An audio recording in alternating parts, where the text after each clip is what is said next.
If your fried rice turn mushy or bland, you're making one common mistake. Let me show you how to fix it. Combine deveined shrimp, salt, white pepper, and cornstarch. Mix well until evenly coated.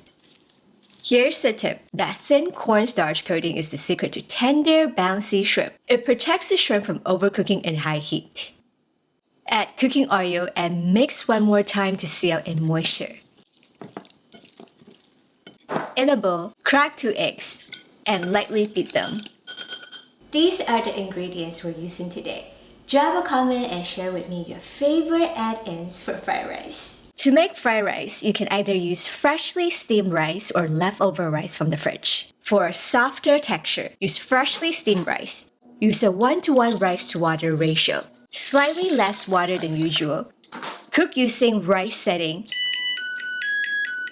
Once cooked, spread it on a plate to cool and air dry for at least 15 minutes. For a slightly chewier texture with separated grains, use overnight rice. Most Asian families have leftover rice in the fridge. Sometimes I even cook a little extra on purpose so that I can make fried rice the next day. In a wok over high heat, add 1 tablespoon of oil. Once hot, add the shrimp and garlic. Stir fry for about 1 minute until the shrimp turns slightly pink. They only need about a minute. They'll finish cooking later when we combine everything. In the same wok over high heat, add 1 tablespoon of oil. Add the onion and carrot. Stir fry for about 30 seconds. Here's the one common mistake. Cooking everything at once, the wok cools down so it turns mushy. Make sure to cook in stages to keep it hot and aromatic. In the wok over high heat, add 1 tablespoon of oil.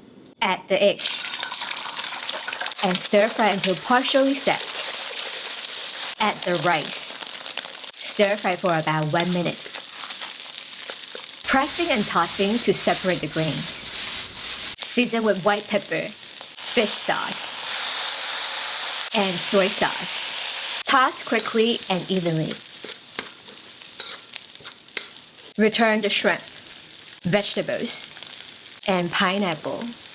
Stir fry until everything is evenly combined and heat it through. Lastly, add the scallions. Sweet pineapple, tender shrimp, perfectly separated rice, all in 10 minutes. Once you understand the technique, you can make fried rice with anything. My family also love my chicken fried rice. You can find the recipe right here. If you enjoyed this recipe, subscribe, follow, and like. For even more foolproof Asian dishes, check out my cookbook. Thank you so much for watching.